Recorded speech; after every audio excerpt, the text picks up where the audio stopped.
Next topic हम लोग start कर रहे हैं, स्ट्रक्चर ऑफ न्यूक्लिक एसिड। तो न्यूक्लिक एसिड का स्ट्रक्चर क्या होता है? जो भी न्यूक्लिक एसिड्स हैं they are the long polymer of nucleotide, या इन्हें हम लोग बोलते हैं कि they are the poly nucleotides. ठीक है, पॉली न्यूक्लियोटाइड्स होते हैं, मतलब ये बने किसके होते हैं? They are the monomer of mono nucleotides. बहुत सारे मोनोन्यूक्लियोटाइड से मिलकर बनते हैं, या आप सिंपली न्यूक्लियोटाइड्स कह सकते हैं। अब न्यूक्लियोटाइड का कंपोजिशन क्या होता है? न्यूक्लियोटाइड का कंपोजिशन बहुत सिंपल तरीके से अगर आपको याद रखना है तो आप याद सकते हैं BSP। ठीक है, BSP मतलब बहुजन समाजवादी पार्टी के नाम से याद कर सकते हैं, लेकिन इसको थोड़ा डिटेल में हम लोग समझने की कोशिश करेंगे कि एग्जैक्टली ये है क्या। तो यहाँ पर मोनोन्यूक्लियोटाइड या nucleotides they are composed of two main components. दो मेन कंपोनेंट यहाँ पर होते हैं। एक तो होता है न्यूक्लियोसाइड्स, और दूसरा कंपोनेंट जो है वो है फॉस्फेट। तो ध्यान रखेंगे, जो फॉस्फेट है इसी की वजह से DNA या RNA में एसिडिटी होती है। ठीक है, न्यूक्लिक एसिड कौन कौन से हैं हमारे, जो पिछले वीडियो में हमने पढ़ा था, DNA और RNA। तो एक का नाम क्या है? डीऑक्सी राइबो न्यूक्लिक एसिड, और RNA का पूरा नाम क्या है? Ribo nucleic acid.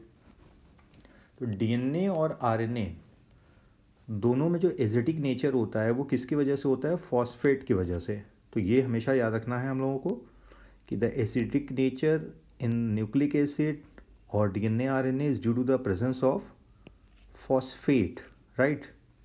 अब आगे आते हैं। न्यूक्लियोटाइड्स बने होते हैं, इनके भी दो कंपोजिशन है। एक तो है नाइट्रोजनस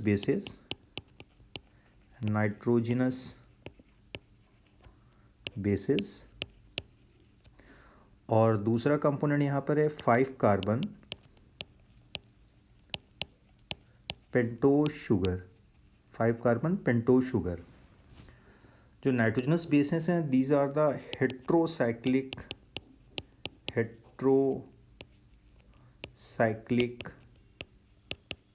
रिंग कंपाउंड। ये क्या होते हैं? हेट्रोसाइक्लिक रिंग कंपाउंड होते हैं, और इनके भी दो टाइप्स हैं। कौन कौन से? पहला जो है उसको बोलते हैं प्यूरीन, और दूसरा जो है उसे बोलेंगे हम लोग पिरिमिडीन। यानी नाइट्रोजनस बेस की बेसिक दो कैटेगरी कौन सी है? एक तो प्यूरीन हो गई, और दूसरी कौन सी है? पिरिमिडीन। प्यूरीन का अगर रिंग स्ट्रक्चर हम लोग देखें तो कुछ इस तरह का दिखेगा। एक तो 6 मेंबर रिंग स्ट्रक्चर होगा, उसके साथ फ्यूज्ड होगा 5 मेंबर रिंग स्ट्रक्चर। तो नंबरिंग अगर हम लोग करें तो यहाँ से हो जाएगी 1 2 3 4 5 6 7 8 9।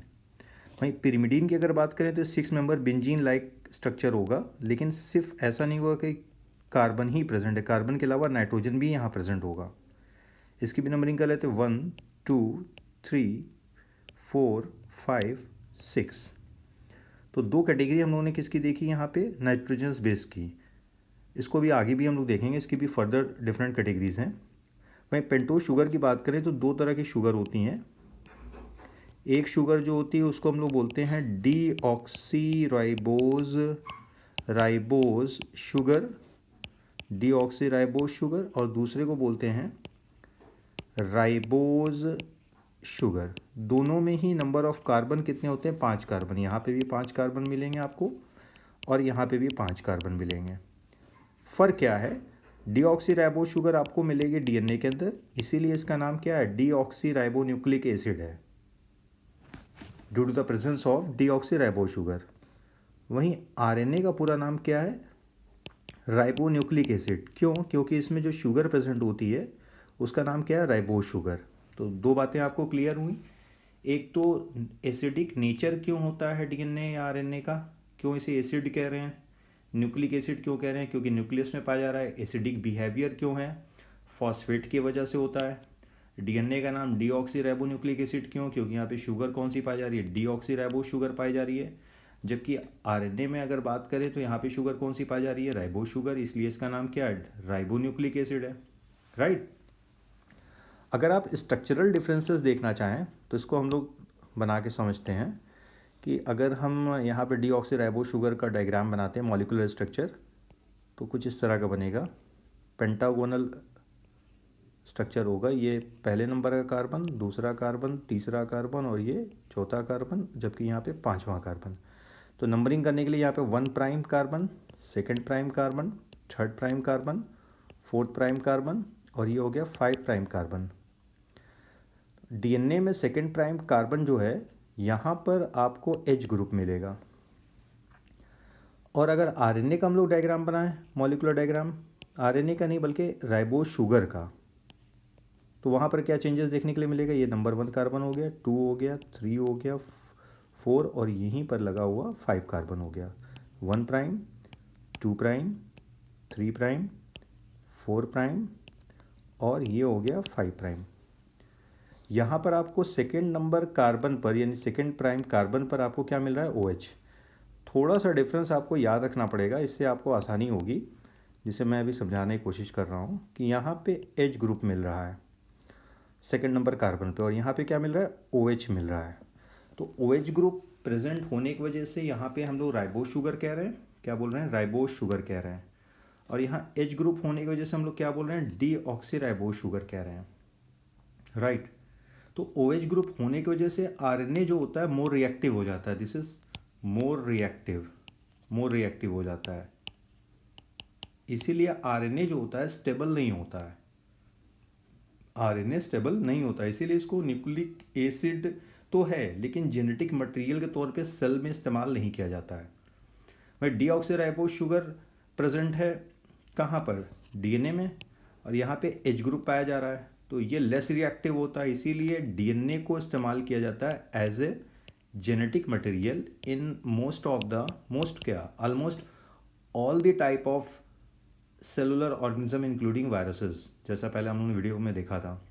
तो ये एज ए जेनेटिक मटेरियल के तौर पे इस्तेमाल होता है, आरएनए नहीं होता है, ठीक है।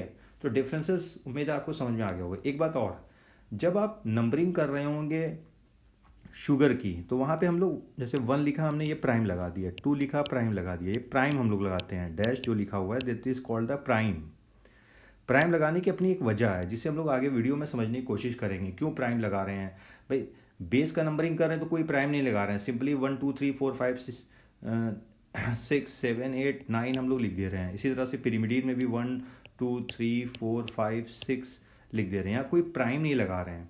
तो जो आप यहाँ पर 5 प्राइम लिख रहे हैं शुगर में या 3 प्राइम आप दिखा रहे हैं, इस प्राइम को लिखने की वजह क्या है, इसे भी हम लोग आगे के वीडियो में देखेंगे। आगे आते हैं हम लोग प्यूरिन और पिरिमिडीन बेस के बारे में कि ये कितने टाइप के होते हैं। तो पहला बात कर लेते हैं हम लोग यहाँ पे प्यूरिन की। प्यूरिन बेस जो हैं ये भी 2 टाइप के हैं।